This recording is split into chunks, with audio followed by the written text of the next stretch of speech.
हमारे वीर जवान क्या कर सकते हैं, देश क्या कर सकता है, ये लद्दाख में दुनिया ने देख लिया। भारत माता की, भारत माता की। लाल किले से उठी इस हुंकार से कैसे दहला ड्रैगन।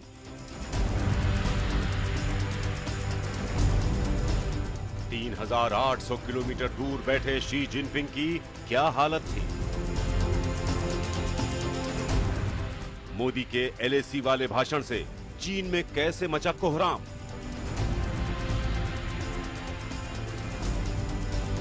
पीएम मोदी की ललकार से कैसे रास्ते पर आ गया चीन।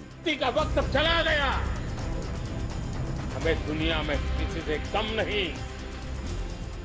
प्रधानमंत्री नरेंद्र मोदी ने लाल किले से 130 करोड़ हिंदुस्तानियों को बताया कि कैसे लद्दाख में चीन की धूर्तता और साजिश को नाकाम किया गया, तो दुनिया की बड़ी बड़ी शक्तियों के कान खड़े हो गए। और आजादी के 75 वर्ष जब पूर्ण होंगे। सवाल उठा कि प्रधानमंत्री नरेंद्र मोदी ने किसी साधारण रैली में नहीं, बल्कि लाल किले की प्राचीर से चीन को उसकी हिमाकत के लिए खरी खरी सुना दी, तो चीन की प्रतिक्रिया क्या होगी। भले ही पीएम ने चीन का नाम नहीं लिया, लेकिन उनका भाषण का हर शब्द बीजिंग पर बिजली बनकर गिर रहा था। ऊंचाइयों पर ले जाए, इतनी आपदाओं के बीच ही सीमा पर भी देश के सामर्थ्य को चुनौती देने के दुष्प्रयास हुए,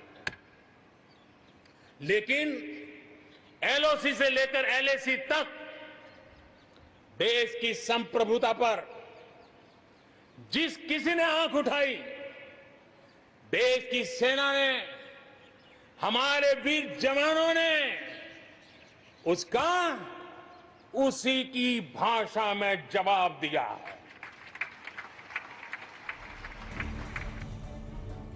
प्रधानमंत्री नरेंद्र मोदी के इस योद्धा वाले तेवर से चीनी हुकूमत का हेडक्वार्टर जिंगनहाई दहल उठा। चीन के राष्ट्रपति शी जिनपिंग जिंगनहाई में बैठकर अपने सलाहकारों से मंत्रणा करने लगे कि हिंदुस्तान के आक्रामक तेवर को शांत कैसे किया जाए। जिनपिंग और उनके सलाहकारों को लग गया कि उन्होंने सोए हुए शेर को जगा दिया है। जिनपिंग को उस फैसले पर अफसोस होने लगा होगा कि क्यों 5 मई को एलएसी पर सैनिक खुराफात का हुक्म दिया था। वो अफसोस चीन के इस बयान के रूप में सामने आ रहा है। चीन के विदेश मंत्रालय के प्रवक्ता झाओ लिजियान का बयान आया है, हमने प्रधानमंत्री नरेंद्र मोदी के भाषण पर ध्यान दिया।